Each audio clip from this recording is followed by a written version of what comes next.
The relationships we create with our peers are the cornerstone to student achievement. Positive relationships between teachers allow for communication and collaboration. Building relationships with teachers as an instructional coach is important because teachers will feel comfortable in allowing coaches into the classrooms. Teachers who trust their instructional coach will be more willing to have respectful conversations and be open to changing instructional practices to improve student achievement. I will never forget my experience as a first year teacher working with my team. We were sitting together at a professional development, and I was told by one of the members on my team that she was a better teacher than I was. And even though her comment had made me want to be better and do better, it created doubt in my abilities and being able to get all of my students to meet the goals that we had set for them. So the trust between us was never mended. Years later, even now, I still have this internal struggle with me to be better and to do better than anybody else. So it's kind of created a competition between us as a team. As an instructional coach, I don't want any teacher that I work with feel like this. It is not my job to feel or to make them feel like I'm better or that they are not successful. Building trust with teachers is critical in creating a school culture of collaboration and commitment to our students. The trust between teachers ultimately leads us to fulfilling our mission and our vision, which is student growth. Without trust, we cannot improve our teaching practices or develop student growth. So whatever we do, wherever we work, whoever we work with, that trust needs to be there.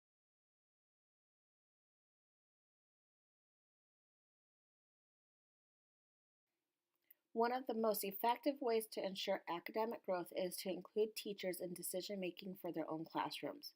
Goal setting is an important tool teachers use to improve student achievement.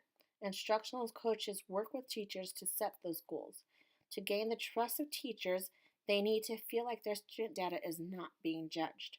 My goal is to guide teachers in creating achievable goals, not to judge them of their performance or their expectations of the student achievement. Being welcomed into a classroom means keeping trust between the teachers I work with and myself. Teachers will need to trust that I will keep our conversations confidential. The work we do together will not be told to administration or be part of their evaluation. Let's take a look how building trust while goal setting might look. Okay, so Ms. Combs, thank you for meeting with us today. And so as you know, as your instructional coach, part of my job is to help you set goals for your classroom so that you know where you want your students to be at the end of the time frame. Right. Keep talking. So, have you had a chance to go over your data? I have, and I have it here in this folder. And as you can see, my data is a lot lower than I was expecting it to be, especially in the reading area. Which that's fine right now, especially being at this point of the year. It's okay for them to be lower than what we expect them or what we would want them to be, because then it gives us an idea of where they are at, and it kind of gives us a better picture of how we're going to get them to meeting their goals. Mm-hmm. So as we look at your data, I want to make sure that you know that whatever we do in our conversations, that it's not going to be shared with administration or anybody else on your team. Right. Thank you. I was really nervous, that you would look at these scores and just really criticize me for everything that's on them and, kind of beat me down. And in addition, teachers and women kind of love to gossip. I'm really glad that you aren't going to spread it around the school because, to me, as a perfectionist, it makes me upset that my scores are lower than I wanted them to be, but knowing that it's going to stay between us and that I have your support really matters. Perfect. Well, let's go into goal setting. So, yes! Yeah.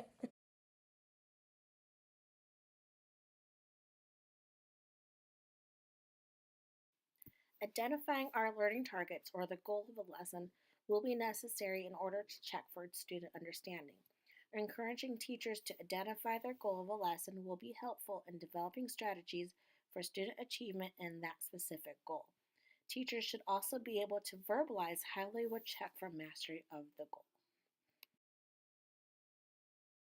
Suggested strategies need to be specific to the goal that was set for the students. Strategies provided should be able to answer the question of what should I do to help students meet the goal. Let's take a look at how providing effective feedback might look after a classroom observation. Okay, so Ms. McRae, we are meeting today, and I was in your room yesterday to observe your classroom while you're doing small groups, and I must say I really love how well behaved your class was. They were so independent during their stations, and they were able to walk around the classroom independently, get what they need, and it was really great to be able to see that in your classroom. I'm glad you noticed it because that's one of the procedures I've really been setting up from the beginning of the year. So I have really tried to teach them how to work independently and get the tools that they need. So I'm gonna have to tell them how great they're doing. Yeah, they were great, and it was really good because they were so independent, and you were able to work with those small group of kids in the back without worried about other kids interrupting you and stuff. So that was great. So. Exactly.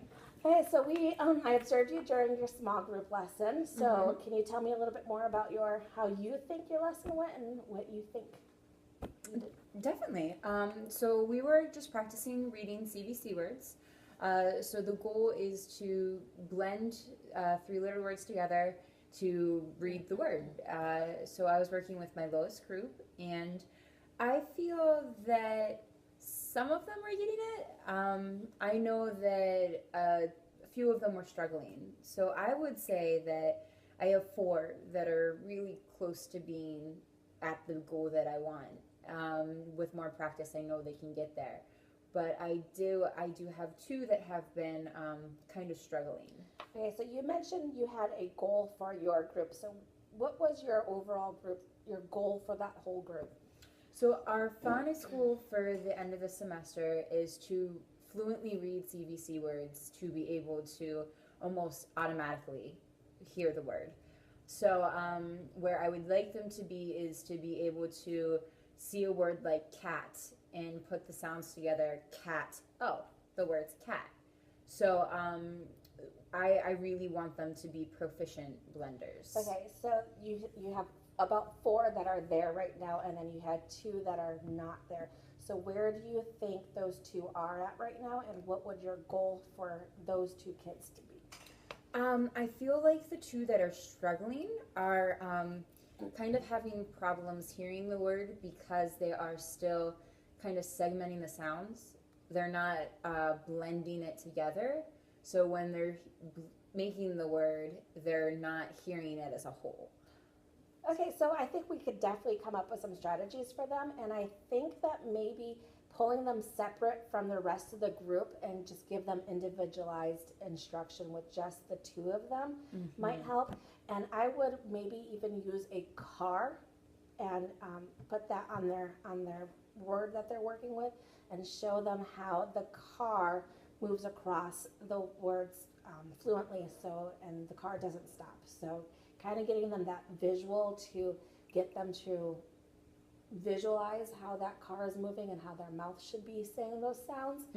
So I think we should start implementing that strategy maybe starting tomorrow, and then we can come back in a week and see how they do with that.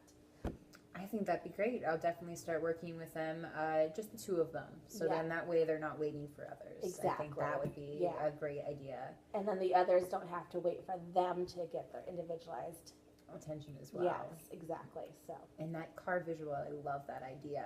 It'll just really help them connect the sounds. Right. So I will definitely start doing that. I appreciate it. Well, thank you for meeting with me, and I like I said, I love your classroom. I love being in there, so can't wait to come back. I can't wait to give the positive feedback to my students. Awesome. Thank you so much. Thank you. Have a great day. You too.